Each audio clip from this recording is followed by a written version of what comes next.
যাবরে যাবরে সংসদে যাবরে ইনশাল্লাহ। যে আওয়াজ তুলছে সারা দেশ, আশা করছে এবার কোরআনে কারিমকে আমরা জায়গা মতো নিয়ে যেতে পারবো। একবার নিয়ে যেতে দেন, কিয়ামতের আগে ইসলামের কাছ থেকে কোনো জালেম, কোনো মুনাফিক আর এই দেশ আর নিয়ে নিতে পারবে না। আরে ভাই, আমি কোরআন শরীফ মাথায় নিয়ে বলতে পারি, অন্য যারা রাজনীতি করছেন তাদের কোনো আদর্শ আছে? আপনি বলেন। খালি মারিং কাটিং ছাড়া কি আদর্শ আছে তাদের? বলেন। খালি ধান্দাবাজি আর চাঁদাবাজি। এ জেলায় হয়তো এখনো শুরু হয়নি। এদের আদর্শ কি আপনি বলেন? খালি ধান্দাবাজি আর চাঁদাবাজি। কিন্তু ইসলাম দিয়ে যারা এদেশে রাজনীতি করে তাদের ধান্দাবাজিও নেই, চাঁদাবাজিও নেই। আমি প্রথম শব্দেই বলেছিলাম, জামাত কর্মী, সমাজকর্মী। সুতরাং এখন যে যা ফতোয়া দিক, কেউ যদি আমাদেরকে ধর্মান্ধ বলে, কেউ যদি বলে ধান্দাবাজ, কেউ যদি বলে রাজনীতি করে, শুধু যে যা বলে বলুক, পেছনে কুকুর ঘেউ ঘেউ করবে করুক, কারোর দিকে তাকানোর দরকার নেই। আমাদের একটাই টার্গেট থাকবে, ইসলাম এবার সংসদে নেবই। আমার এখন প্রতিটা গণসংযোগে প্রায় হাজার হাজার মানুষ শুধু মোসাফা করার জন্য। আমার তো মনে হয় এক একটা গণসংযোগে কমপক্ষে একটা মাহফিল হয়ে যায়। ওদের এখন সবার আওয়াজ। আপনারা তো মারামারি করবেন আমরা জানি। আমার আসনে 4 জন অলরেডি শুরু করে দিয়েছে। এখন যে কি হবে আল্লাহ জানে। 4 জন থেকে তো আর তারেক জিয়া দেবে না, হয়তো একজনকে দেবে, আর বাকি 3 জন আমার দলে চলে আসবে। আলহামদুলিল্লাহ। বাংলাদেশ জামাত ইসলামী এখন একটা ব্র্যান্ড। তামাম দুনিয়া এখন তাদেরকে এই যে কোনো কিছুর উপরে তাদের লোভ নেই, এটা প্রমাণ হয়ে গেছে।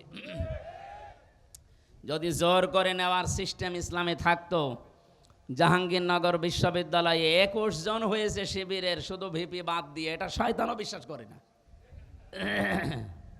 কিন্তু এখন বিশ্বাস করা লাগছে। কি কথা বলো না কেন? অন্যান্য যারা এখন ফতোয়া দিচ্ছেন যে আমাদের মতো এরাও সাধারণ রাজনৈতিক দল, এরাও দুনিয়াদার না। আমরা দুনিয়াদার হলে আরও আগের থেকে এদেশ আপনারা যা করছেন এভাবে করলে দখল করে ফেলতাম। যে শুধু দুনিয়ার জন্য আমরা রাজনীতি করি না, জামাত কর্মী মানে সমাজকর্মী। এটা কি ওয়াজ করে বোঝানো লাগবে? আপনার হয়তো রাগ হতে পারে, কিন্তু এটা বাস্তব। বাংলাদেশ জামাত ইসলামী নামটা বললে এখন কলিজা ভরে যায় না? সবার না, সবার না। কিছু মানুষের এখনো মনে হয় সেই মানধাত আমলের চিন্তায় আছে। তারা ওরা মনে করছে 54 বছরে যা দিয়ে মানুষকে খাওয়িয়েছি, এটা মনে হয় এখনো খাওয়ানো যায়। এখনো তারা আমাদেরকে রাজাকার তো আর বলতে পারে না, কারণ ওই বয়স আমাদের এখনো হয়নি। এখন বলে চেতনায় রাজাকার। আমরা কেউ পদ চেয়ে নেইনি। এমনকি আমরা নিজেরা যেদিন নাম ঘোষণা দেয় তার 1 মিনিট আগেও জানতাম না যে আমার নাম আসবে। ওনারা জিজ্ঞাসা করেন উনি জানতো কিনা? আমি তো নিজে জানতাম না। সারা দেশের অবস্থা এইটা, বিশেষ করে বাংলাদেশ জামাত ইসলামী থেকে যারা এই পদ পাওয়ার জন্য মারামারি করে দেখেন সামনে মরে যাবে। আপনি কি মনে করছেন? জামাত কর্মী হতে হলে আপনাকে আগে সমাজকর্মী হওয়া লাগবে। মানে জীবন চরিত্র। তো জীবন যখন শুরু হবে সেখান থেকে তো আপনি আলোচনা আরম্ভ করতে পারেন। আপনি আরম্ভ করেছেন সে মানধাত আমলের, নবীজির জন্মই হয়নি, ওইটাকে আপনি মিলাদ বলতে পারেন। কিন্তু মিলাদুন নবী সাল্লাল্লাহু আলাইহি সাল্লাম নাম দিয়ে যে ঈদে মিলাদুন নবী বানিয়েছেন, এটা কিন্তু বেদাত ভাই, এটা ইসলামে নেই। যদিও এই সমস্ত কথাগুলো আমাদের এই রাজশাহী বিভাগ, খুলনা বিভাগ, এ বিভাগে না বললেও সমস্যা নেই, কারণ এই এলাকার মানুষ অত ঝামেলা না। এগুলো চলে বেশি চট্টগ্রাম আর সিলেটে, পাগল হয়ে যায়। অথচ যেটার জন্য পাগল হওয়ার কথা ওইটার জন্য কিন্তু পাগল হয় না। আপনি মিলাদুন নবী নাম দেন। পৃথিবীতে আল্লাহ পাক 2টা ঈদ দিয়েছেন আমাদের জন্যে, একটা ঈদুল আজহা, ঈদুল ফিতর। এর বাইরে কোনো ঈদ নেই। যদি কেউ নতুন করে ইসলামে কিছু প্রবেশ করায় সে কাফের। বলেন, ইসলাম থেকে কেউ যদি কিছু বাদ দিতে চায় সেও কাফের। ইসলাম থেকে দেশে এই 54 বছরে বহু কিছু অনেকে বাদ দিতে চেয়েছে। আমি কি এটা বানিয়ে বললাম? বাদ দিতে চাইনি। এই যে মেরাজের যে সম্পত্তি, ছেলে যদি 2 টাকা পায় মেয়ে 1 টাকা পাবে, এই নিয়মটা বানিয়েছে কে? এইটা পর্যন্ত অনেকে তুলে দেওয়ার চেষ্টা ছিল। তাহলে ইসলামের যেটা আছে ওটা যদি কেউ তুলে বাদ দিতে চায় সে কিন্তু কাফের হয়ে যাবে। ইসলামের ভেতরে নতুন কিছু যদি কেউ প্রবেশ করাতে চায় এই 92% মুসলমানের দেশে, সেও কি? এদিকে তাকান, কোন দিকে তাকিয়ে আছেন? ডক্টর মোহাম্মদ ইউনূস, 2 জন নবীর নাম তার, মোহাম্মদ আর কি? 2 নবীর নাম নিয়ে আপনি 1 বছর 1 মাস পার করে ফেললেন। কি করছেন আপনি? আর আপনি এখন গানের মাস্টার নিয়োগ দিচ্ছেন, শরীর চর্চার মাস্টার নিয়োগ দিচ্ছেন। কেন এখন 1 থেকে 5 পর্যন্ত একটা আলেম নিয়োগ দেওয়া যায় না কোরআন শেখানোর জন্যে? 92% মুসলমান এটা আমরা চাই না। বলেন বলেন, কারা এ দাবি করেন সরকারের কাছে দেখি? লিল্লাহে তাকবীর। দেখেন তো, হাত তোলেনি কে? দেখেন, এই দাবি আমাদের সবার। সুতরাং আমরা জানি মিডিয়ার মাধ্যমে তাদের কাছে পৌঁছাবে। আমরা খুব তাড়াতাড়ি গানের মাস্টার যেমন নিয়েছেন, নাচের মাস্টার নিয়েছেন, শরীর চর্চার মাস্টার নিয়েছেন, 1 থেকে 5 পর্যন্ত একজন আলেম কোরআন শিক্ষার মাস্টার নেওয়া লাগবে। এটা যদি ওনার কানে নাও যায় আরো সে চলে গেছে ইনশাআল্লাহ। এই জন্য ইসলামের ভেতরে নতুন কিছু প্রবেশ করাবেন না, যা আছে ইসলাম এইটাই। ঈদে মিলাদুন নবী পালন করাও জায়েজ নেই, এটা বানানোও জায়েজ নেই, এটা স্পষ্ট বেদাত। আশা করছি এ বিষয়ে সতর্ক থাকবেন। মিলাদ শব্দের শাব্দিক অর্থ যেটা, এটাও যদি মানুষ একটু মেনে চলতো তাও তো অন্তত বলতাম যে আসেন আমরা মিলাদ পড়ি। মিলাদ মানে কি? জন্ম। বিলাদুন থেকে এসেছে। মিলাদ মানে কি? জন্ম। নবীজির জন্মের সময় যে কাহিনীগুলো আমরা দেখেছি, একটা কাহিনী আমাদের জীবনে পাওয়া যায় না। বিশ্বনবীর জন্মের সময় সিরাত ইবনে হিশাম বলছে নবীজি জন্মের পরে 3 জন মহিলার দুধ পান করেছিলেন। তার নিজের মা হজরতে আমেনা, 2 নম্বরে উম্মে আইমান নামে এক দাসীর, 3 নম্বরে মুহাম্মাদুর রাসূলুল্লাহ দুধ পান করেছিলেন হালিমাতুস সাদিয়া রাদিয়াল্লাহু তাআলা আনহা। এ মহিলা তখনও পর্যন্ত মুশরিকা ছিল। সে নিজে বর্ণনা করছে সিরাত ইবনে হিশামে যে আমি মোহাম্মদকে কোলে তুলে আমার ডান স্তন দিলাম, সে পান করেছে, বাম স্তন দিলাম, সে মুখ বের করে নিয়েছে। যতবার মুখ লাগালাম ততবার আমার স্তন থেকে মুখ বের করে নিয়েছে। চোখের ইশারা দিয়ে যেন আমাকে জানাতে চাই, মা হালিমা জোর করেন কেন? ডান স্তন এটা আমার অধিকার ছিল, আমি পান করেছি। বাম স্তন এটা আমার অধিকার না, এটা আমার দুধ ভাই আব্দুল্লাহর অধিকার। পৃথিবীতে আমি ভাইয়ের হক নষ্ট করার জন্য আসি না, এসেছি ভাইয়ের হক ফিরিয়ে দেওয়ার জন্যে। সিরাজগঞ্জবাসী, যেই নবীর জীবনী শোনার জন্য বসে আছেন, মিলাদ পড়তে আপনি পাগল। মিলাদের প্রথম তো এইটা যে মিলাদ মানে জন্ম। তিনি জন্ম নিয়ে কি করলে আপনি দেখেন, ভাইয়ের হক ফিরিয়ে দেয় মায়ের কোলে বসে। আর সেই নবীর উম্মত আমরা যারা যত বড় হচ্ছে তত ভাইয়ের হক মারার জম হচ্ছি। কি মিলাদ পড়েন আপনি? নবীজি এখানে ভাই বলতে শুধু দুধ ভাই, আপন ভাই না। আল মুসলিম আখুল মুসলিম, মুসলমান মুসলমানের, বলেন বলেন, 6টা হক তার উপরে আপনার আছে, আপনার উপরেও তার 6টা হক আছে। এই 6টা হক আপনাকে পালন করা লাগবে। 1 নম্বরে তাকে দেখলেই সালাম দেওয়া লাগবে। এটা কিন্তু উঠে গেছে দেশ থেকে, সালাম আমরা দেই শুধু দলীয় লোক দেখে। এই কথা বলছে না কেন? অনেক মানুষের অভ্যাস হচ্ছে আগে টুপি দেখে যে আমার দল কিনা, জব্বা দেখে, জামা দেখে, শরীরে পোশাক আশাক দেখে তারপরে বলে আসসালামু আলাইকুম। সালাম দেওয়া লাগবে এ লোকটা দল দেখে না মুসলমান দেখে। এমনকি মুসলমান আর অন্যান্য জাতি যদি এক জায়গায় থাকে তাও আপনাকে সালাম দেওয়া লাগবে। ওয়াসসালামু আলা মান ইত্তাবা'আল হুদা। এখানে যারা হেদায়েত প্রাপ্ত আল্লাহ পাক তাদের উপরে শান্তি নাজিল করুন, বলেন আমিন। তাহলে এই সুন্নতটা, এই হকটা এখন থেকে আপনি আদায় করবেন, সে দলীয় লোক না হলেও। 2 নম্বরে, সে যদি অসুস্থ হয় তাকে দেখতে যাওয়া লাগবে। আমার তো মনে হচ্ছে এই হকটা বাংলাদেশে এখন জামাত ইসলামী 100% পালন করছে। আপনি দেখেন, হিন্দু, সে তো আমার ধর্মের লোক না, সে আমার দলেরও লোক না। এখান থেকে প্রায় 30 কিলোমিটার দূরে চলে যাচ্ছে দলীয় 8-10 জন লোক নিয়ে হিন্দু অসুস্থতারে দেখতে। আপনি অন্য কোন দলের ভেতরে এটা যদি দেখাতে পারেন, আমি সাথে যাব, চলেন। আমি তো পাই না দেখতে। আশা করছি এটা সবার আমল করা দরকার। 3 নম্বরে, লোকটা যদি মারা যায়, অবশ্যই আপনি যদি সময় পান তার জানাজায় হাজির হবেন, তাকে দাফন কাফনের ব্যবস্থা করবেন। একটা মানুষ মারা গেলে তার আর ইবাদত থাকে না। ওয়াবুদ রাব্বাকা হাত্তা ইয়াতিয়াকাল ইয়াকিন। আল্লাহ পাক বলেন ইবাদত করো ওই দিন পর্যন্ত যতদিন ইয়াকিন না আসে। এখানে ইয়াকিন মানে মরণ। তার মানে আপনার ইবাদত করা লাগবে কোন দিন পর্যন্ত? মরণ পর্যন্ত।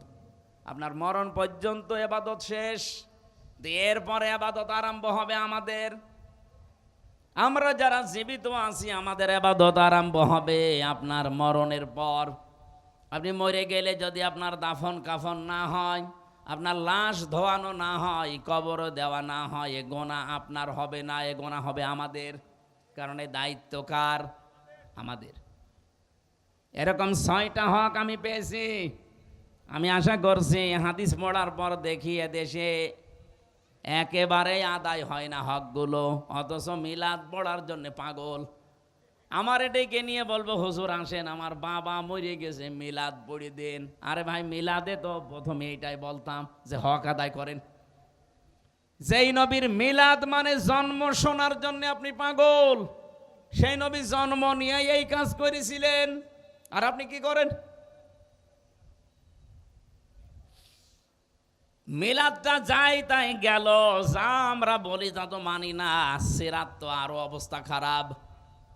এ পৃথিবীতে সিরাত শুনতে হলে বিশ্ব নবী মুহাম্মদুর রাসূলুল্লাহ যেদিন নবুয়ত পেয়েছিলেন ওই দিন থেকে ইন্তেকাল পর্যন্ত আমরা অনেক মানুষ এটা ছড়িয়েছি। বিশেষ করে আমি এই 3টা দেশে পেলাম, বাংলাদেশ, ভারত আর পাকিস্তান।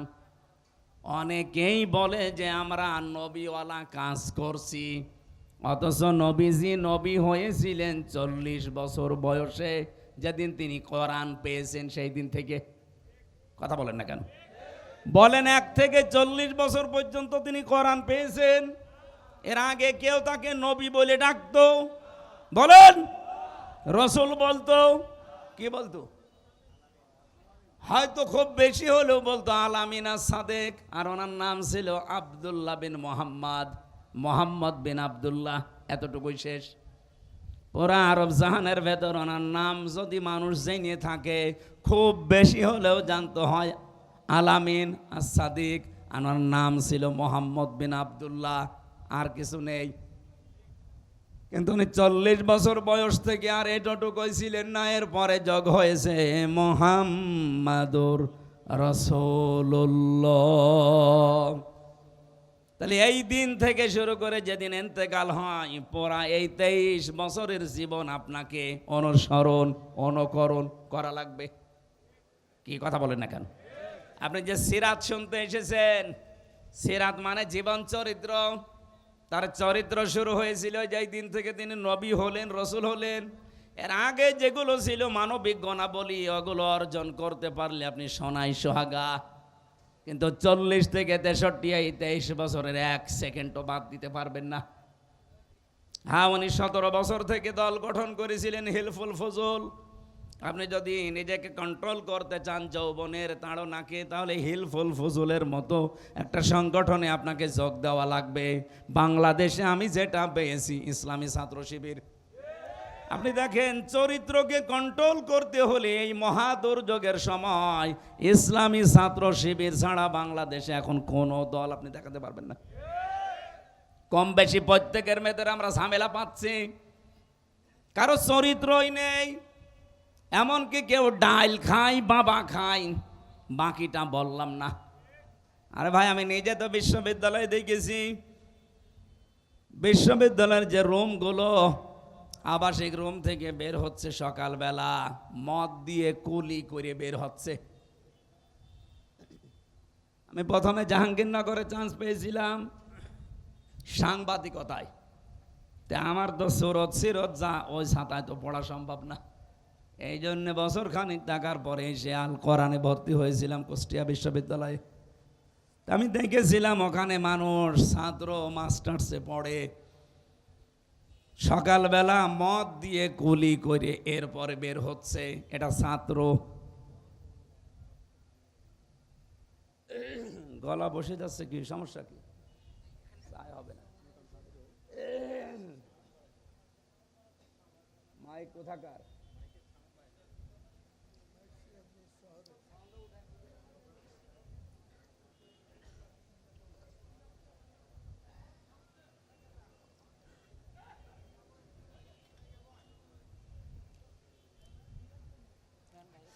আমার ভাইরা, আমি কাটসাট কথা বলি কারো মন পাওয়ার জন্যে, কারো খুশি হওয়ার জন্যে না।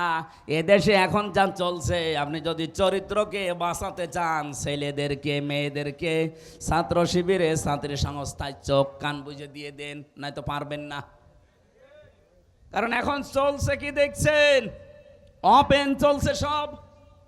এই কঠিন মুহূর্তে আপনার সন্তানকে আপনি বাঁচাতে পারেন শুধু এই দুইটা সংগঠনে দেন, আমি গ্যারান্টি দিব আপনি পারবেন।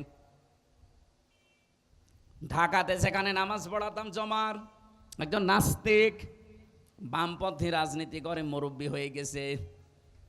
গোপনে একদিন এসে আমার বাসাতে কলিং বেল টিপ দিয়ে, আমি তো চেহারা দেখেই বুঝে ফেলেছি যে এ শয়তান মার্কা লোক, কারণ চেহারা দেখলে কিছু বোঝা যায়। দাড়ি গোপ কিচ্ছু নেই। আমার এখানে এসেছে, তাও সিগারেট খেয়ে ফেলে দিল, দেখলাম সিসি ক্যামেরায় সব দেখা যাচ্ছে। হুজুরের কাছে একটু মানুষ দোয়া দরুদ পড়িয়ে আসে, ও দোয়া দরুদ নেই, সিগারেট টানতে টানতে।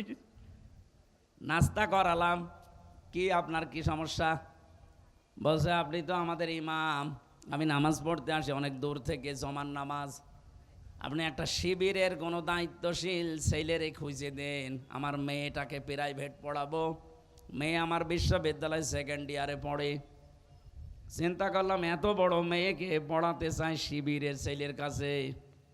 পরিচয় নিলাম পড়াটা, দেখলাম উনি বামপন্থী রাজনীতি করে মুরব্বী হয়ে গেছে একেবারে। আমি ওনারে বললাম সত্যি কথা বলেন তো, বাংলাদেশে প্রায় ৭৫টার উপরে দল এখন কাজ করছে, ৭৩টার উপরে বিভিন্ন দলের ছাত্র সংগঠন আছে তাদের। আপনি কোন দলের নাম বললেন না, ছাত্র শিবিরের ছেলে খুঁজতে চান কেন? আমারে বলছে হুজুর, অন্য কোনো দলের ছেলে মেয়ের ছেলেদের কাছে যদি মেয়ে পড়তে দেয়, দেখা যাচ্ছে মেয়ে নিয়ে চলে যাবে। কিন্তু শিবিরের ছেলের ওপরে আমার এই ভরসা আছে, অন্তত মেয়ে নিয়ে পালাবে না। এর চাইতে আপনি আর কি চান? আজকে একটা টক শো দেখছিলাম আসার সময়, সবচাইতে বড় দল বলে যারা লাফায় না, তাদের একজন কেন্দ্রীয় নেতা, সে বলছে আমার 2 জন ভাতিজা ঢাকা বিশ্ববিদ্যালয়ে পড়ে, তারা ওই ডাকসুতে শিবিরকে ভোট দিয়েছে। আমি জিজ্ঞাসা করলাম যে তোরা আমার ভাতিজা আর তোরা শিবিরকে ভোট দিলি মানে? 2 জন ভাতিজা নির্দ্বিধায় বলে দিচ্ছে, চাচা শিবিরের এই ছেলেরা আমাদেরকে খাবারের পানির ব্যবস্থা করে দিয়েছে, অন্য কোন দলের ছাত্র সংগঠন এটা করে নাই। মেয়েদের প্রতি তাদের যে রেসপেক্ট, যাদের যে সম্মান, এটা আমরা অভিভূত হয়ে গেছি। এই জন্য আমরা জেনে শুনেই ভোট দিয়েছি। বলেন সুবহানাল্লাহ। আমি যে দৃশ্যগুলো এখন দেখতে পাচ্ছি, বিশেষ করে ডাকসু আর জাকসুর পরে, কালকে আমি রাজশাহীতে ছিলাম, আমি দেখেছি রাজশাহী তো এক চান্সে যাবে, চট্টগ্রাম তো আরো আগে যাবে, কারণ সারা বাংলাদেশের ভেতরে সবচাইতে ঘাঁটি চট্টগ্রাম। এরপরে আমার কুষ্টিয়া, ওটা তো আরো বড় ঘাঁটি। আপনি কোথায় বাঁধ দেবেন? কিছুদিন পরে দেখেন কিছু মানুষ বলতে আরম্ভ করবে আমরা নির্বাচনই চাই না। আমাদের এক মুরব্বী আপা আছেন, ব্যারিস্টার, আমি নাম নিলাম না। উনি আজকে বলছিল যে বিএনপি আমরা কোনোদিন এই ডাকসু নির্বাচন চাইনি, এটা আমাদের উপরে চাপিয়ে দেওয়া হয়েছে। আমার তো মনে হচ্ছে মহিলা কয়দিন পরে এইটাও বলবে যে জাতীয় নির্বাচন আমরা চাইনি, চাপিয়ে দেওয়া হয়েছে। আমি আন্দাজে বলি নাই, আমি একটা থিওরি দেখে বলছি। কোরআনে কারিমে আছে ইযা জানাসরুল্লাহি ওয়াল ফাত, হে নবী যখন আল্লাহর সাহায্য আসবে তখন আপনি বিজয় দেখতে পাবেন। বিজয় যদি কেউ আল্লাহর দেখতে পায়, 9টা জিনিস সে দেখতে পাবে। কয়টা? আরো জোরে বলেন। এখানে আল্লাহ একটা একটা করে অনেকগুলো দিচ্ছেন, আপনি তাকান। কোরআন শরীফ পড়ে আমি এই 9টা পেয়েছি যে বিজয় যদি দেখতে পান আপনি এই 9টা জিনিস অবশ্যই দেখতে পাবেন। ওয়ারাআইতান নাসা ইয়াদখুলুনা ফি দীনিল্লাহি আফওয়াজা, হে নবী আপনি দেখবেন দলে দলে পালে পালে মানুষ ইসলামে প্রবেশ করছে। আগস্টের 5 তারিখের পর থেকে তো ছিল কম বেশি, ডাকসুর পরে এই 9 সেপ্টেম্বরের পরে দেখেন মানুষ দলে দলে আরম্ভ করেছে। এই কথা বলেন না কেন? এই 7 দিনের জরিপ দেখছেন, 9 থেকে এই 17, মাত্র এই 7 দিনে বাংলাদেশে কত মানুষ অলরেডি ইসলামে সব ফেলে দিয়ে চলে এসেছে। গত শুক্রবারে আমার হাতেই প্রায় 18 জন, তাও মোড়ল সব এলাকার। ওরা এসে বলছে হুজুর এতদিন আমরা মানুষের তৈরি করা আইনের পক্ষে ছিলাম, এখন কি যেন মনে হয়ে গেল এই ডাকসু নির্বাচনের পরে মনটাই পাল্টিয়ে গেল। আমরা এখন আল্লাহর তৈরি করা আইন কায়েমের জন্য চেষ্টা করতে চাই, যেটা সব চাইতে বাংলাদেশে এগিয়ে আছে জামাত ইসলামী। নবীদের হাদিস পড়েছিলাম, আন ইবনে ওমর রাদিয়াল্লাহু তাআলা আনহু قال قال النبي صلى الله عليه وسلم فاتبعوا الصياد الاعظم, নবীজি বলেন যারা ইসলাম কায়েম করতে অগ্রণী ভূমিকা পালন করছে তোমাদের ভেতরে, যাদের দ্বারা ইসলাম কায়েম হওয়া দ্রুত সম্ভব, তোমাদের উচিত হচ্ছে তাদেরকে অনুসরণ করা, পেছনে থাকা। বাংলাদেশে 73টা দল কাজ করছে। আপনার বিবেককে প্রশ্ন করে বলেন, এই মুহূর্তে ইউনিয়ন থেকে শুরু করে আন্তর্জাতিক মহল পর্যন্ত সব জায়গায় ইসলাম যদি এসে যায়, এটা সুচারুরূপে কায়েম করে চালাতে পারে বাংলাদেশ জামাত ইসলামী। অন্য কোনো দলকে দিলে তারা পারবে না, কারণ তাদের ওইভাবে লোক এখনো তৈরি হয়নি। একটা ইউনিয়ন থেকে শুরু করে আন্তর্জাতিক মহল পর্যন্ত প্রত্যেকটা জায়গায় সৎ, যোগ্য এবং নির্ভীক লোক তৈরি হয়ে গেছে জামাত ইসলামীতে। তাহলে হাদিস ছিল কি? ফাত্তাবিউস সিওয়াদাল আযম, যারা দুনিয়াতে তাড়াতাড়ি ইসলাম কায়েম করতে পারে তোমরা তাদেরকে সাপোর্ট করো, ইত্তেবা। তাই আমি তার বানিয়ে বলছি না, মিলে যাচ্ছে এই জন্য বলছি। বলেন আপনার সাথে না মিললে আমি কি হাদিস বানাবো? হুজুর আমাদের নাম বলতে পারেন না, তা আপনার নাম আছে, আমি কি জোর করে আপনার নাম এখানে ঢোকাবো? যাদের ঢুকতেছে তাদের ঢুকিয়ে দিলাম, আপনার তো ঢোকে না। আমার ভাইরা কথাগুলো বিবেকের আয়না দিয়ে একটু ভাবেন। কি অ্যাম্বুলেন্স? গাড়িটা ছেড়ে দিন, গাড়িটা ছেড়ে দিন, তাড়াতাড়ি ছেড়ে দিন। সুবহানাল্লাহ আলহামদুলিল্লাহ লা ইলাহা ইল্লাল্লাহ, সুবহানাল্লাহ আলহামদুলিল্লাহ লা ইলাহা ইল্লাল্লাহ।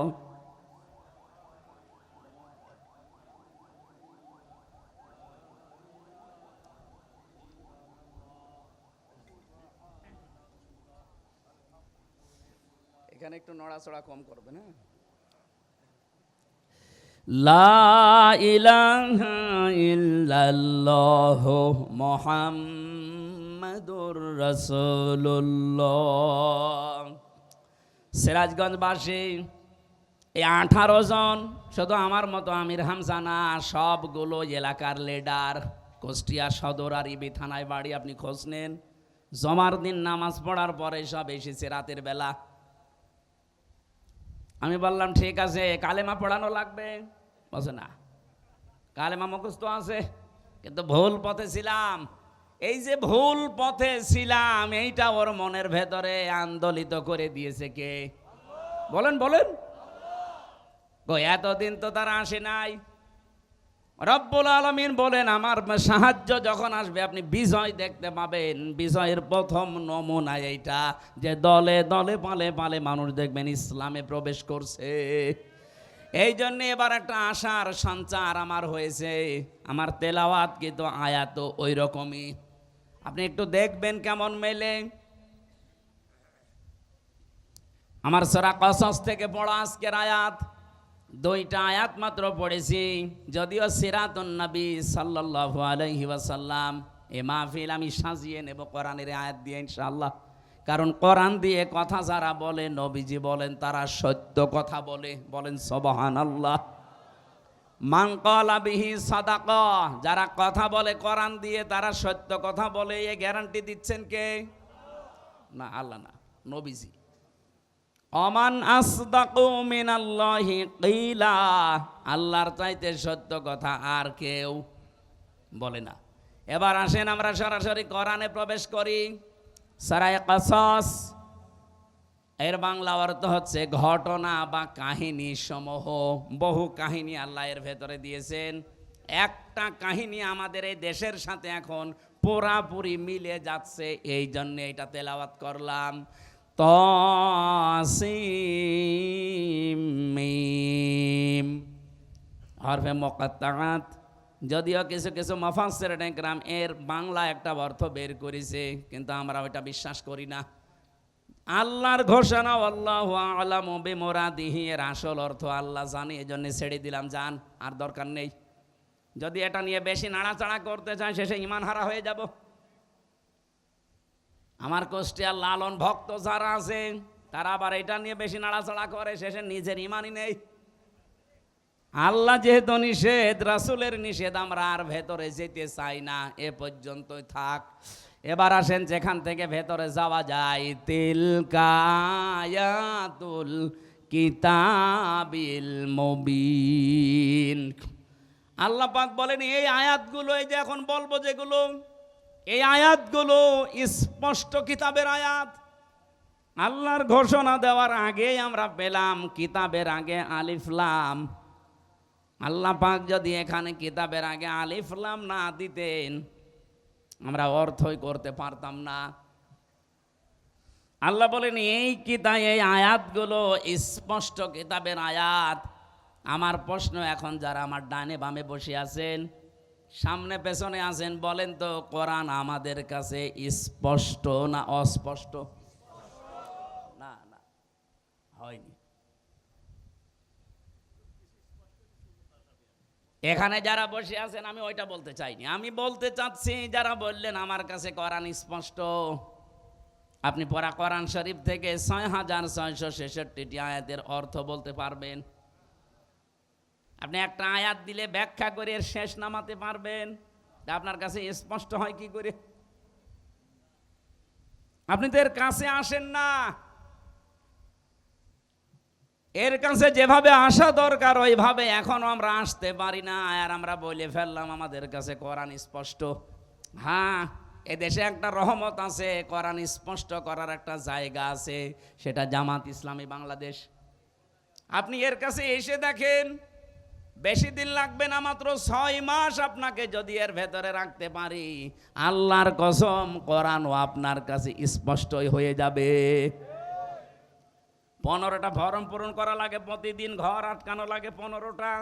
এর প্রথম ঘরই আপনি কোরআন পড়েন কিনা আগে লেখেন। কয় আয়াত পড়েন, বুঝে পড়েন না না বুঝে পড়েন, ওইটা আবার লেখা লাগবে।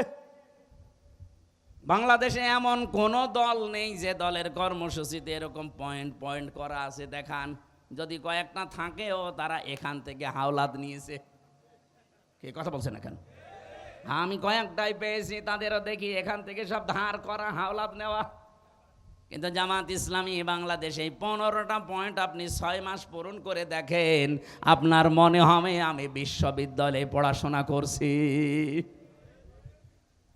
এই জন্য কোরআন স্পষ্ট করতে হলে এই দলে আপনাকে আসা লাগবে। আহ্বান জানাচ্ছি, আসেন, মাত্র 6 মাস থাকেন, জীবন আপনার পাল্টিয়ে যাবে। কারণ এরা নিজেরা ট্রেনিং দিয়ে পাল্টাবে না, কোরআন দিয়ে পাল্টাবে। এই কথা বলেন না কেন? আল্লাহ পাকের পরে দিয়েছেন আল মুবিন কিতাব, শুধু না, এটা কিন্তু স্পষ্ট কিতাব। আল্লাহর যে প্রশংসা আমরা আদায় করি যতগুলো কারণে, তার 1 নাম্বার কারণই এইটা, আলহামদুলিল্লাহিল্লাযী আনজালা আলা আবদিহিল কিতাবা ওয়া লাম ইয়াজআল লাহু ইওয়াজা। রব্বুল আলামিন বলেন, প্রশংসা আমার, যতগুলো কারণে প্রশংসা তোমরা করবা তার 1 নাম্বার কারণেই, কারণ আমি আমার বান্দার প্রতি এমন একটা কিতাব দিয়েছি যে কিতাবের ভেতরে কোনো গোপন কথা নেই, কোনো অস্পষ্ট কথা নেই, কোনো বাঁকা কথা নেই, যা আছে সব স্পষ্ট কথা। ও সিরাজগঞ্জবাসী, আল্লাহ বলছেন আমার কোরআনে কোনো বাঁকা কথা নেই, গোপন কথা নেই। এই জন্যেই তো আমরা দেখি এই পৃথিবীতে যারা কোরআনের কাছে আসে আর কোরআন যারা বুঝতে চেষ্টা করে, তাদেরকে মাথায় বাড়ি দিয়েও আপনি আর গোপন রাখতে পারেন না। ওরা কোরআনের কাছে আসলেই যেন ওপেন হতে চায়। এই কথা বললেন না? হযরত ওমর কোরআনের কাছে এসেছিলেন, বুঝেছিলেন, আর গোপন থাকেননি, ওপেন হয়ে গেছেন।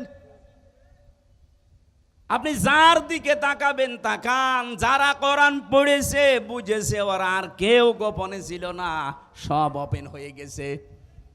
দুঃখজনক হলেও সত্য, বাংলাদেশে আমরা অনেক আলেম পর্যন্ত এখনো আছি বলে, হুজুর আমি গোপনে আছি। আপনি আর কতদিন গোপনে থাকবেন বলেন? এত ওপেন হওয়ার পরও আপনার এখনো সময় হয়নি। আপনি এখনো যদি বলেন আমি গোপনে আছি, কেন বলেন? আমি জানি। সেদিন আমাকে ঢাকা থেকে একজন বলছিল, হুজুর যেভাবে কথা বলা আরম্ভ করেছেন, আমারও মনে চায় আমি স্পষ্টভাবে প্রকাশ্যে কোরআনের পক্ষে কাজ করি, কিন্তু মনের ভেতরে একটা ভয়, যদি এবার ইসলাম না আসে তাহলে আমার ইমামতি থাকবে তো। আরে শয়তান, ওই ইমামতি নিয়ে আস। আর আপনার কাছে কেন এমন মনে হয় এখনো যে ইসলাম এবার আসবে না? বলেন, কোন ছেলে যদি মাইক হাতে নিয়ে এলাকার মানুষকে বলে যে আমার বাবার জমি আমি পাই কি না পাই আমার সন্দেহ লাগে, তাহলে এটা কি বৈধ সন্তান না অবৈধ? আরো জোরে বলেন। লোকজন বলবে না যে তোর বাবার সম্পত্তি তুই পাবি না, মানে এলাকার লোক পাবে। 92% মুসলমান এই দেশে, যে ঝড় উঠেছে। আরে শুধুমাত্র সিরাজগঞ্জের এই সদর থানা না, সারা বাংলাদেশের 630টা থানায় আমার কম বেশি এখন যাওয়া, আমি দেখছি সারা দেশে যেভাবে ঝড় উঠেছে, ইসলাম এবার সংসদে যাবে। হ্যাঁ, কিছু চাপাবাজ আছে, ওদের চাপাবাজিও বন্ধ হয়ে যাবে। এখনো পর্যন্ত ওদের মুখ জোর কমে না, এখনো ওই সেই মান্ধাত আমলের চিন্তায় আছে যে আমরা বড় দল, বড় দল জিকির করতে থাকেন, বাকি সব সিয়ার ইসলাম নিয়ে যাক। আপনি জিকির করতে থাকেন, এখনো পর্যন্ত জোশ চাপিয়ে দেওয়ার অভ্যাস আপনার গেল না। কিছু হলে খালি চাপিয়ে দেন, চাপিয়ে দেন, কতদিন দেবেন আর? আপনাদের এই এলাকায় একজন আছে, এই লোকটার কিছু হলেই খালি ওই সে মান্ধাত আমলের চিন্তায় চলে যায়। এখনো যদি কেউ আমাদেরকে রাজাকার বলতে চান, আমার মনে হয় ওই লোকটার মুখ এই ফজু পাগলার মতো আগুন ধরিয়ে দেওয়া দরকার।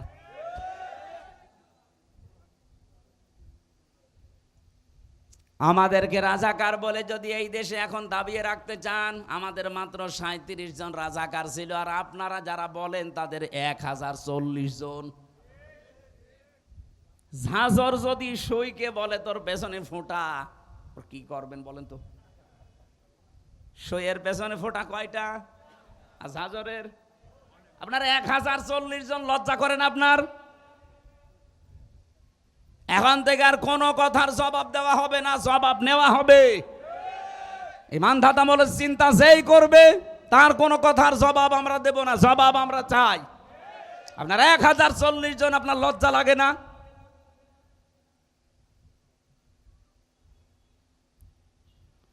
ও সিরাজগঞ্জবাসী, হ্যাঁ আমি জানি অনেকের মন খারাপ হবে, সত্য কথা শুনলে সবার কাছে ভালো লাগে না। এটাই যে আলেমগুলো এখনো দোদুল্যমান অবস্থায় আছেন, আপনি কি কিতাব পড়ে আলেম হয়েছেন? কোরআন বলছে আয়াতুল কিতাবিল মুবিন, এটা স্পষ্ট কিতাবের আয়াত।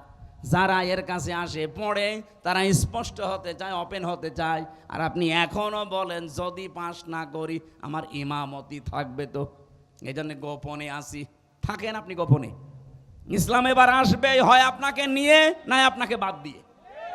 এই কথা বলেন, ইসলাম এবার আসবেই হয় আপনাকে নিয়ে আসবে না আপনাকে বাদ দিয়ে আসবে। আপনাকে নিয়ে আসলে ভালো।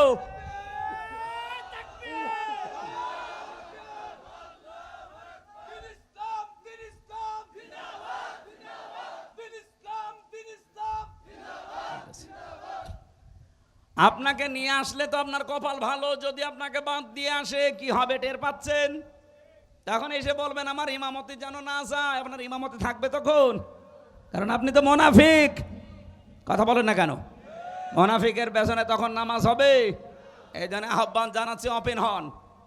এখন আলেমদের, ইমামদের, খতিবদের উচিত এই যে মুহূর্ত চলছে, এখনো যদি আপনি সেই বলেন আমি আসি সেই 15 বছর আগে, তা আপনি আবার কবে?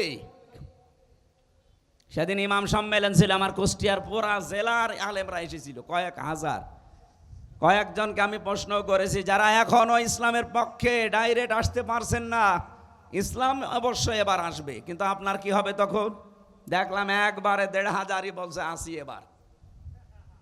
আমরাও চাই সারা বাংলাদেশের কোনো আলেম যেন অন্তত এবার ইসলাম কায়েমের এই পথে পেছনে না থাকে। আলেমরা এবার সামনে থাকবে ইনশাআল্লাহ। এক কথা বলেন, আপনার দায়িত্ব আছে একটা, আপনি পালন করেন না। আল্লাহ আমাদেরকে একটা আশার বাণী শোনাচ্ছেন, তিলকা নাতলু আলাইকা মিন নাবাই মূসা ওয়া ফিরআউনা বিল হাক্কি লিকাউমিন ইউমিনুন। এটা যে তেলাওয়াত হচ্ছে এটা কিন্তু আমির হামজার তেলাওয়াত না, নাতলু, আল্লাহ বলেন আমি তেলাওয়াত করছি। আলাইকা আপনার কাছে, মিন নাবাই মূসা ওয়া ফিরআউনা, মূসা এবং ফেরাউনের বিল হাক্কি, একটা কাহিনী, সত্য কাহিনী আপনাদের আমি শোনাবো। এখানে শোনাচ্ছেন কে বলেন তো? আল্লাহ পাক যদি এখানে এখন আসতেন আর এই পিপল বাড়িয়া বাজারে বসে বসে যদি এই কাহিনীটা শোনাতেন, শুনতেন না? বলেন বলেন। আরে উনি শোনাতেন, উনি এখন আসতে পারছেন না, ওনার মানায় না এটা, এই জন্য আমির হামজাকে দিয়ে অ্যাডভার্টাইজ করাচ্ছে। আল্লাহ বলেন আমি যথাযথভাবে একটা কাহিনী, একটা ঘটনা তোমাদেরকে শোনাবো, লিকাউমি ইউমিনুন, যারা বিশ্বাসী তাদের জন্য আমি এই ঘটনাটা শোনাচ্ছি। কি ঘটনা শোনো? ইন্না ফিরআউনা আলা ফিল আরদি, অবশ্যই এই জমিনে একজন ফেরাউন ছিল। কি ছিল? বলেন বলেন। এই ফেরাউন ছিল কেমন? সে ছিল সীমা লঙ্ঘনকারী, সে ছিল ফ্যাসিস্ট, সে ছিল এই পৃথিবীতে ওলু প্রকাশকারী। আল্লাহর সীমা পার হয়ে সে চলে গিয়েছিল। আল্লাহ রাব্বুল আলামিনের বিধান সে বাইরে রেখে এমন উপরে গেছে, সে নিজে আল্লাহ দাবি করে বসে আছে। বলেছে আনা রব্বুকুমুল আ'লা, আমি তোমাদের বড় রব।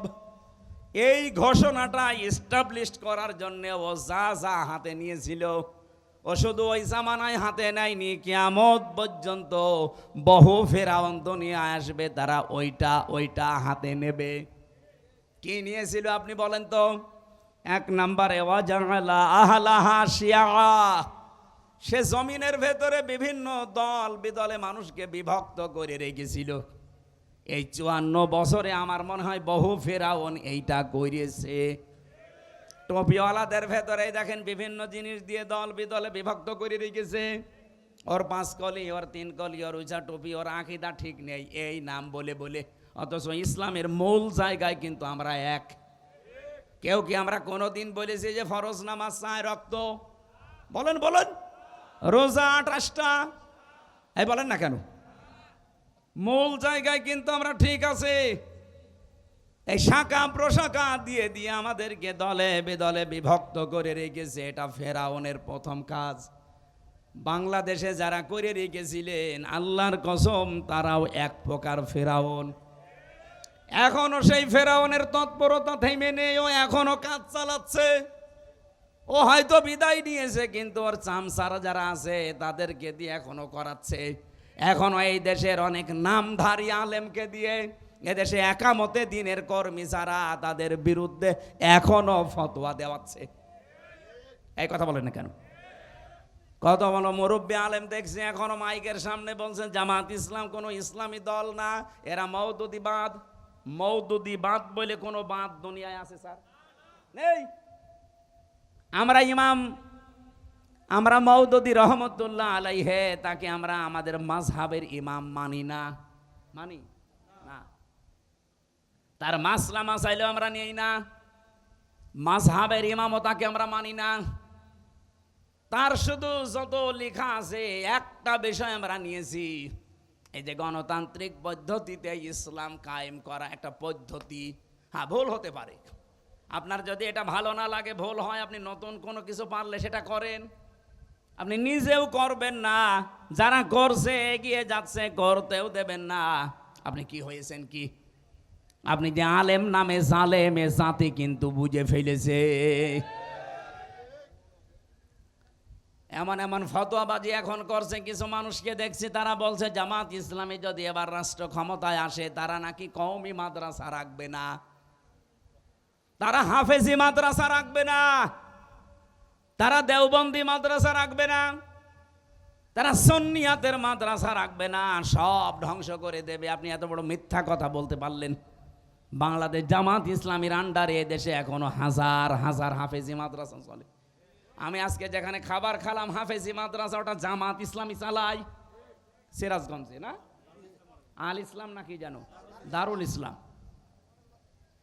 শুধু এইটা না, আমার কুষ্টিয়ায় চলেন, মাগুরায় চলেন, হাফেজি মাদ্রাসা, কওমি মাদ্রাসা, এগুলো জামাত ইসলামী বাংলাদেশের ভাইদের টাকা দিয়ে খোঁজ চলছে।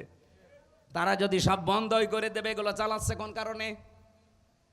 এগুলো কেন বলছেন আপনারা আমরা জানি। যখন জাতি এক হওয়ার চেষ্টায় আছে, আপনাদেরকে নিয়ে মুনাফিকরা টাকা পয়সা খাওয়িয়ে বলাচ্ছে। জাতির লোকদেরকে আহ্বান জানাচ্ছি, আলেম নামে কোন জালেমের এই কথায় আপনারা আর বিভ্রান্ত হবেন না। এবার যদি একবার পা পিছলে যায়, এই দেশে ইসলাম আসতে কিন্তু অনেক দেরি হয়ে যাবে। জীবনে চর্মচোখে আর দেখতেও পাবেন না যে ইসলাম আসলে কি স্বাদ। আমার তো জীবনের বড় আকাঙ্ক্ষা, চর্মচোখে আমি কিচ্ছু চাই না, শুধু দেখতে চাই 56,000 বর্গ মাইল আল্লাহর কোরআন দিয়ে চলছে। এখানে যারাই বাদ সাজবে, মনে করবেন ওইটাই হয় জাতির শত্রু না ইসলামের শত্রু, সে যাই হোক। প্রত্যেক নবীর জীবনী আমি পড়ে পড়ে দেখেছি। যতগুলো নবীর জীবনী আমার সামনে এসেছে, শুধু 2 জন নবীর জীবনী বাদ দিয়ে প্রত্যেকটা নবীর জীবনী আমি এটা পেয়েছি। হ্যাঁ, একটা হযরত আদম আলাইহিস সালাম আর হযরত সুলাইমান আলাইহিস সালাম, এই 2 জন নবীর জীবনী বাদ দিয়ে কোন নবীর জীবনী আমি পাইনি যে এই নির্দেশ ছিল না আনাকিমুদ্দিন, যে দিন কায়েম করো। প্রতিটি নবীর জীবনে এই আদেশ ছিল যে আনাকিমুদ্দিন, দিন কায়েম করো, ওয়ালা তাতাফাররাকু ফি, এখানে ফতোয়াবাজি করবা না। আপনার কত জায়গায় কত কিছু হয়ে যাচ্ছে, ফতোয়া দেন না।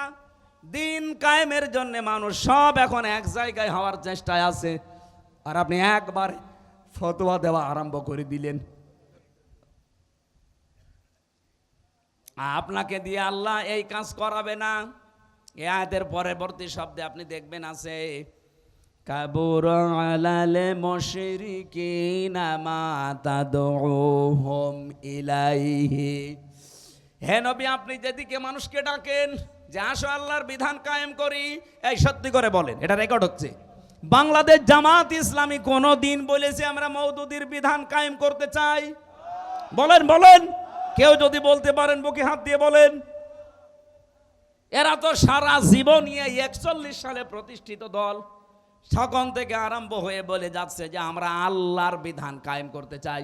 আরে ভাই, পদ্ধতি ভুল হতে পারে, আমি তো বারবার বলছি, কিন্তু তাদের মনে তো এইটা আছে যে আমরা আল্লাহর বিধান কায়েম করতে চাই।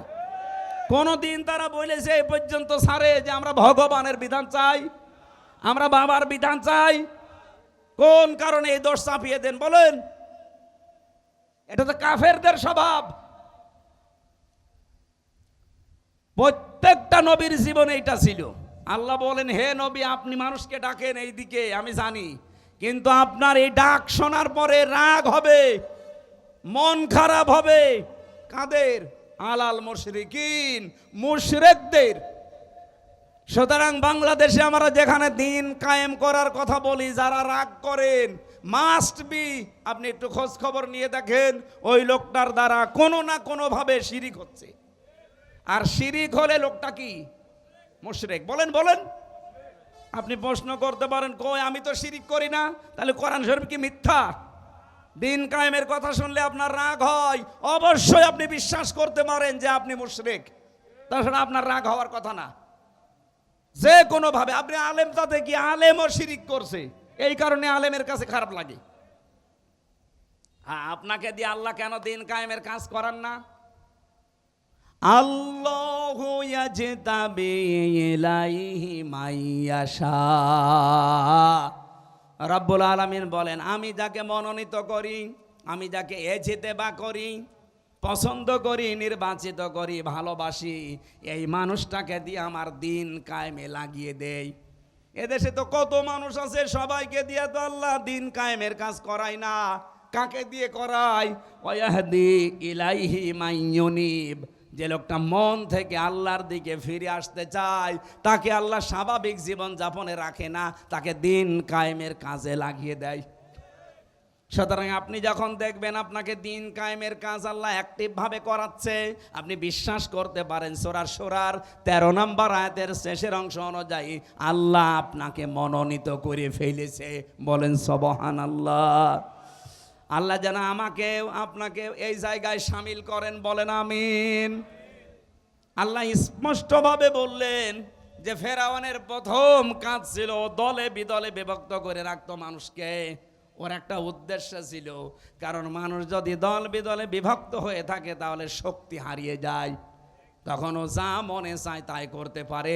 এটা এতদিন এই ফেরাউন হাসিনা করেছে। দেখেন কত দলে বিদলে আমাদের বিভক্ত করে রেখেছিল। এদেশে মানুষ যা, তার চাইতে অনেকের দল বেশি। আমি জেলখানায় একটা লোক পেয়েছিলাম, ও একটা দলের সভাপতি, ওর দলের নাম হচ্ছে আল্লাহর দল, আব্দুল মতিন ওনার নাম। ওনার আমি একদিন বললাম যে ভাই আপনি আল্লাহর দলের সভাপতি, সেক্রেটারি কে? বলছে আমার ছেলে, আর কেউ নেই। সারা বাংলাদেশে উনি সভাপতি, ওনার ছেলে সেক্রেটারি, এই শেষ। এটা হাসিনার করা, দলে বিদলে বিভক্ত করে করে দাদাদের এই হুকুম মতো আমাদেরকে এভাবে করে রেখেছিল। এটা ফেরাউনের নিয়ম। কার নিয়ম? 2 নম্বরে ছিল ইস্তাদঈফু তাইফাতাম মিনহুম। ও দলে বিদলে বিভক্ত করে মানুষদেরকে দুর্বল করে রাখতো। ইউযাব্বিহু আবনাহুম ওয়া ইস্তাহয়ি নিসাহুম। সে ওই দেশের পুরুষদেরকে মেরে ফেলতো, মেয়েদেরকে বাঁচিয়ে রাখতো। এই আয়াতের 2টা তাফসীর হয়। 1 নম্বরে ওই জামানায় ফেরাউন বহু পুরুষ বাচ্চাকে মেরে ফেলেছিল, কোনোদিন শোনেননি? বলেন বলেন। মেয়েদেরকে যে বাঁচিয়ে রাখতো, শোনেননি? তাহলে এখন তাফসীর কিভাবে করবেন? আধুনিক মুফাসসির যারা, তারা আয়াতের তাফসীর করছে এভাবে, যেমন এমন কায়দা ফেরাউন করবে, কিয়ামত পর্যন্ত তো ফেরাউন থাকবে না, কিন্তু ওর পেতাত্তারা থাকবে। ওরা যদি ক্ষমতায় কোনো সময় থাকে, তারা ওই দেশের যারা যোগ্য মানুষ তাদেরকে চেয়ারের পরিবর্তে পেছনে ফেলে রাখবে। আমরা এই দেশে এই 15.5 বছরে এইটাই বেশি দেখেছি। যোগ্য হওয়ার পরেও শাহিনুর আলম ওনার যোগ্যতার সম্পূর্ণ জায়গায় বসতে পারবে না, বসে থাকবে 10 নম্বর চেয়ারে। আমি 1 থেকে মাস্টার্স পর্যন্ত আমার ফার্স্ট ক্লাস ফার্স্ট আছে, অল ফার্স্ট ক্লাস আমার। বলেন আমার জায়গা মতো যাওয়া দরকার, খালি পেছনে দলীয় পরিচয় আছে, এই জন্য আমারে না নিয়ে 80 রোল নাম্বার যার তারে নিয়েছে। এই যে আমাকে ওই জায়গায় না নিয়ে আপনি এই পেছনে ফেলে রাখলেন 80 নাম্বার চেয়ারে, এটা আমাকে মেরে ফেলার শামিল না? এটা করেছিল ফেরাউন। এখনকার ফেরাউনরা এইটা করছে, ওই জামানায় মেরে ফেলতো সরাসরি। আর এখন তার যোগ্যতা সম্পন্ন জায়গায় না যেতে দিয়ে বাধা প্রাপ্ত করে তাকে একটা মেরে ফেলা। 2 নম্বরে মেয়েদেরকে সে বাঁচিয়ে রাখতো। 15.5 বছরে দেখেন ছেলেদের চাকরি হয় না আর মেয়েদের চাকরির অভাব হয় না। ইন্নাহু কানা মিনাল মুফসিদিন, নিশ্চয় সে ছিল ফ্যাসাদ সৃষ্টিকারী, বিশৃঙ্খলা সৃষ্টিকারী, সন্ত্রাসী। এতটুকু আল্লাহ যদি শেষ করে দিতেন, আমরা সত্যি বলছি আয়াত আমরা পড়তাম না। এবার একটা আশার বাণী আল্লাহ আমাদেরকে শুনিয়েছেন, নাকি বলবো না? রব্বুল আলামিন বলেন, নুরিদু আন্নামুন্না, আমি আল্লাহ নিজে ইচ্ছা করলাম। বলেন তো ইচ্ছাটা কার? আরো জোরে। আমি আল্লাহ নিজে ইচ্ছা করলাম, আমি মনন করব। মনন মানে অনুগ্রহ করা, দয়া করা। আমি আল্লাহ একটা ইচ্ছা করলাম যে আমি অনুগ্রহ করব, দয়া করব আলাল্লাযিনা ইসতাদঈফু ফিল আরদ, তাদের উপরে যাদেরকে ফেরাউন এতদিন দুর্বল করে রেখেছিল। জমিনের উপরে যাদেরকে ফেরাউন দুর্বল করে রেখেছিল, জুলুম করে, অত্যাচার করে, বিভিন্ন পদে উঠতে না দিয়ে এদেরকে দুর্বল করে ফেরাউন রেখেছিল। আমি আল্লাহ একটা ইচ্ছা করলাম, এই দুর্বল পার্টি মুসা আলাইহিস সালামের দল, এদেরকে আমি আল্লাহ কি করব? না জাআলাহুম আইম্মাতান, জাতির নেতা তাদেরকে বানাবো। আপনি ডাকশো আর জাকশো থেকে আরম্ভ আল্লাহ অলরেডি করে দিয়েছে। যেই জাকশো জাহাঙ্গীরনগর বিশ্ববিদ্যালয়ে শিবির নাম শুনলেই পিটিয়ে মেরে ফেলতো। এমনকি পায়খানার ভেতরে ইশারায় নামাজ পড়া লেগেছে এমন জায়গা। ঢাকা বিশ্ববিদ্যালয়ের মহসিন হলে এই 16 বছর আজান দিতে দেয়নি সালেমরা। ছাত্রলীগের ভাইদের নাকি ঘুমের ডিস্টার্ব হবে, এজন্য ফজরের আজান হইতো না। এবার ডাকশোতে শিবির প্যানেল পাস করার পরে তার পরের দিন মাইকে আজান আরম্ভ হয়েছে। আল্লাহু আকবার, জবান খুলে বলেন আল্লাহু আকবার। আল্লাহর যে ঘোষণা ছিল, না জাআলাহুম, তাদেরকে আমি জমিনের নেতা বানাবো। বলেন তো এটা কি আমি বানিয়ে বলছি না হচ্ছে? ওয়ানা জাআলাহুমুল ওয়ারিসিন, এবং এই জমিনের উত্তরাধিকারী আমি আল্লাহ তাদেরকে বানাবো। আমার মনে হচ্ছে আল্লাহ যেন তার সিদ্ধান্ত এখন বাস্তবায়ন আরম্ভ করে দিয়েছে। আর আল্লাহ যদি কোনো কাজের ইচ্ছা করে ওটা কেউ রদ করতে পারে? ইন্না রব্বাকা ফাআলুল লিমা ইউরিদ, তোমার রব যা চায় তাই করে। অনুমাক্কিনা লাহুম ফিল আরদ, এতটুকু শেষ না, আমি আল্লাহ জমিনে তাদেরকে শাসন ক্ষমতা দেব। কেন দেব? অনুরিয়া ফিরাউন ওয়া হামানা, আমি ফেরাউন আর হামান, হামান মানে মন্ত্রী, মন্ত্রী পরিষদকে ফেরাউনের যারা ছিল তাদেরকে আমি দেখাবো। ও জনুদাহুমা, এবং তাদের যে সৈন্যবাহিনী দলের লোক তাদেরকে আমি দেখাবো যে তাদের তোমরা ভয় পেতে, মিনহুম মা কানু ইয়াহদারুন, যাদের উপরে তোমাদের ভয় ছিল এরা আসলে না জানি কি হয়ে যায়, আমি আল্লাহ তোদের দেখাবো যে দেখ আমি পারি। আল্লাহ যেন তার এই সিদ্ধান্ত এবার বাংলার জমিনে বাস্তবায়ন করে, বলেন আমিন। এই কায়দা আল্লাহর জানা আছে না নেই? আর সেই শক্তিও আল্লাহর আছে না নেই? আমাদের আল্লাহর ওপরে আমাদের 100 ভাগের 100 ভাগ বিশ্বাস আছে। উনি যা বলেছেন তাই করবেই। উনি আমাদের মতো না, সকালে এক কথা বলে বিকাল আর এক কথা বলে। কথা বললেন না কেন? ওয়াও হাইনা ইলা উম্মি মূসা আন আরদিহি, আল্লাহ পাক বলেন আমি ওহী করেছিলাম মুসা আলাইহিস সালামের মায়ের কাছে যে আমি তোমার সন্তানকে তোমার কাছে ফিরিয়ে দেব।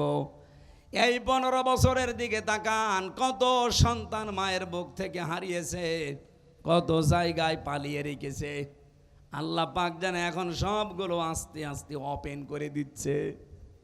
আমার তো আয়াতগুলো পড়লে মনে হয় বাংলাদেশে এই মাত্র কোরআনের এই আয়াত আল্লাহ কেবল নাজিল করছে।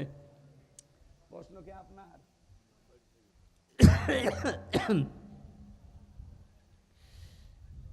এদেশের মুসলিম হিসাবে ভোট দেওয়া কতটা জরুরি, এটা ফরজ। এখন যে অবস্থা চলছে এটা ফরজ। দলিল সূরা নেসার 85 নম্বর আয়াত, মাই ইয়াশফা শাফাতান হাসানাতা ইয়াকুল্লাহু নাসিবুম মিনহা। কোনো মানুষ একটা ভালো কাজে সুপারিশ করলে ও ভালো কাজ করে যা পাবে সুপারিশ করে তাই পাবেন। ভোট দেওয়া সুপারিশ করা একই বিষয়। বাংলাদেশে এবার যদি এই কাজ না হয়ে যারা নাস্তিক, যারা শরিয়া আইন বিশ্বাস করে না, আপনাদের এখানে একজন আছে, ও ঘোষণা দিয়েছে যে শরিয়া আইন আমরা বিশ্বাস করি না। এই রকম মানুষগুলো যদি আসে যারা শরিয়া আইনই বিশ্বাস করে না, শরিয়া আইন সব তুলে দেবে না, তখন বলবে নামাজ পড়া লাগবে না। আপনি কি করবেন? আপনার তো চেয়ার নেই, বাধ্য হবেন নামাজ না পড়ে থাকতে। জাহাঙ্গীরনগর বিশ্ববিদ্যালয়ে যদি পায়খানার ভেতরে দাঁড়িয়ে নামাজ পড়া লাগে ইশারায় বাংলাদেশে, অথচ সেখানে এখন আল্লাহু আকবার আজান হচ্ছে, সুবহানাল্লাহ বলতে পারেন নাই? ভোট দেওয়া কতটুকু জরুরি? জরুরি মানে এখন যে অবস্থা চলছে এখন ফরজ হয়ে দাঁড়িয়েছে। আসসালামু আলাইকুম। মহিলাদের সংগঠনের প্রতি আগ্রহী হওয়ার জন্যে, হ্যাঁ সম্মানিত মা বোনেরা, আগ্রহী হওয়ার জন্যে কি আপনার দায়িত্ব হচ্ছে এই মুহূর্তে ইসলামের পক্ষে থাকা। এতে মা বাবা স্বামী সন্তান সব যদি একদিকে চলে যায়, ফেরাউনের স্ত্রী আসিয়ার মতো আপনি একা দাঁড়িয়ে থাকবেন। লা তাআতা লিমাখলুকিন ইল্লা বিমাসিয়াতিল খালিক। আল্লাহর বিরুদ্ধে যায়, রাসূলের বিরুদ্ধে যায় এমন কোন কাজ বাবাকেও মানা যাবে না, স্বামীকেও মানা যাবে না, সন্তানকেও মানা যাবে না। কথা বললেন না কেন? এটাকে শুধু পুরুষদের না মহিলাদেরও?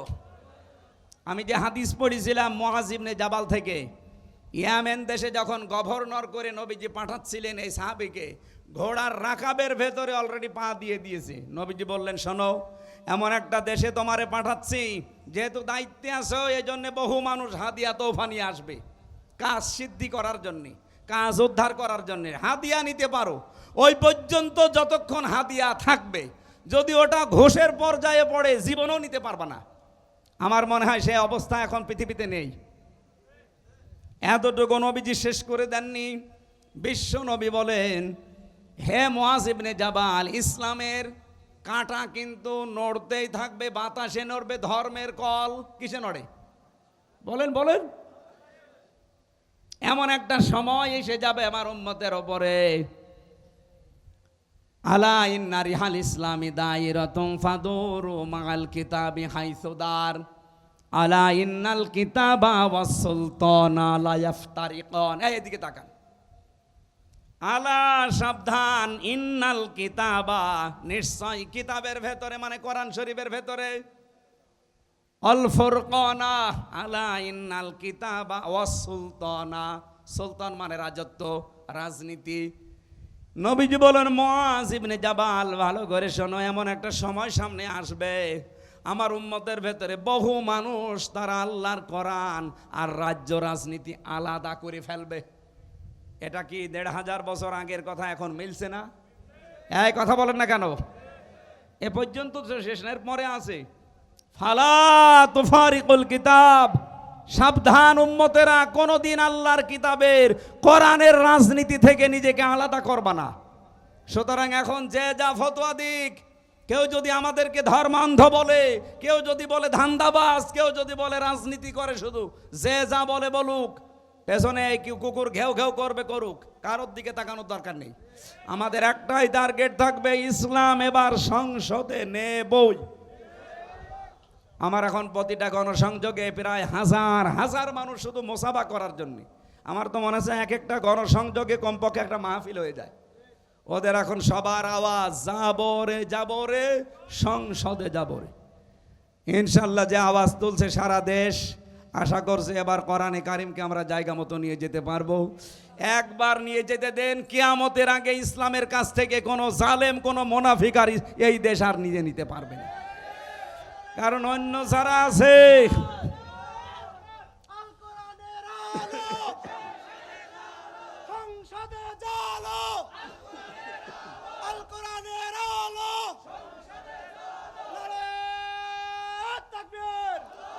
আরে ভাই আমি কোরআন শরীফ মাথায় নিয়ে বলতে পারি, অন্য যারা রাজনীতি করছেন তাদের কোনো আদর্শ আছে আপনি বলেন?